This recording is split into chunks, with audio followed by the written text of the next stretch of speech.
家好，欢迎收看游戏口 TV。上次我们有带着大家一起到内湖的 IKEA 去帮屋主挑选布置品。那我们今天就是实际到暗场来布置的日子。除了上次挑的布置品以外，我们也有从公司带我们自己的布置品来。然后稍早的时候呢，木工师傅也有来帮我们挂画。那我们接下来就是要接着进行布置的动作，也顺便和大家介绍我们之前挑的布置品可以怎么样运用在这次的空间里哦。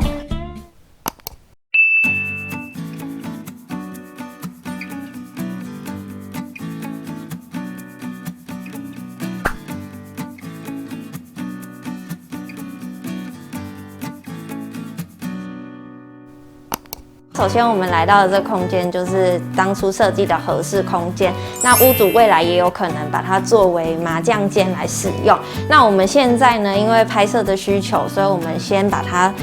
变成比较像是度假风、南洋风的一个休憩区的感觉。那屋主可能可以透过这样子的装饰，也可以知道其实这个空间有很多百变的样貌。那首先就是这个椅子，其实我们有在调整的过程中花了不少时间，要怎么样在这个空间里面去诠释，也是一个很重要的细节。然后再来就是后面这个就是我们当初帮屋主挑选的画。那这个画呢，大家应该有看到，就是它上面是很多的花。那因为我们刚刚前面说屋主可以作为麻将间来使用，其实就是希望他们在打麻将的时候可以发，有一个发的谐音。然后旁边这个应该很眼熟，就是我们之前去 IKEA 的时候有帮屋主挑选的龟背玉。那它现在也非常融入在这个空间里面。然后还有这个相框，也是我们当时在 IKEA 的时候有帮屋主挑选的其中一个相框。那因为它的颜色是木质调的，在我们今天这个空间里面就蛮协调的。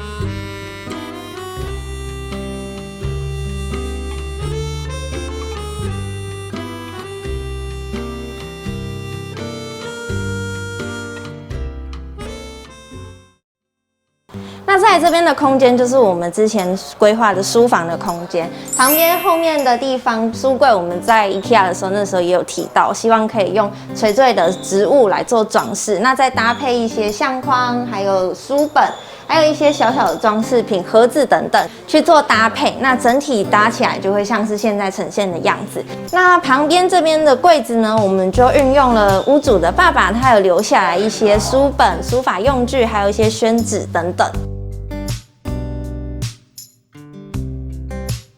那我们现在来到的这个空间呢，是休憩区，主要是为了让他的小孩子们可以在这边打打电脑，或者是写作业，或者是画画等等。那这个空间我们一开始的发想是希望可以做成像咖啡厅的氛围，包含这边的沙发软垫，还有我们旁边的挂画，都是为了营造一个舒适的感觉。那小朋友就可以在这边玩玩具、画画、写作业、用电脑等等。那我们在椅子的下方都有帮屋主他们做了很多的抽屉，让小朋友他们用完的东西都可以放进去，有很多的收纳空间。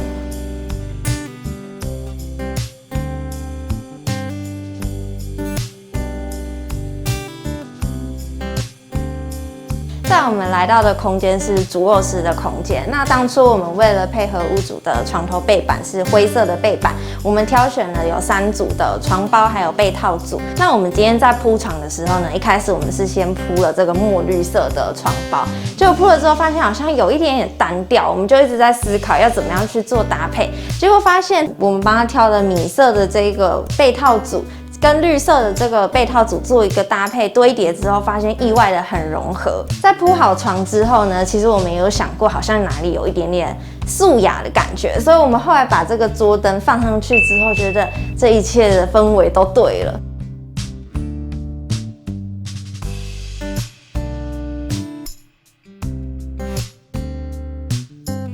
再来，我们来到这个空间就是餐厅的空间。那首先可以看到就是这张非常大的餐桌，也就是之前总监有提到过，我们用吊车吊上来的这个餐桌。那中间的部分呢，我们有摆放了一些碗盘和餐具的这些装饰品，主要是为了营造一个让屋主可以邀请朋友来家里聚会的氛围。那旁边大家可以看到有我们之前挑选的2个 IKEA 的烛台，也是运用在这个空间中。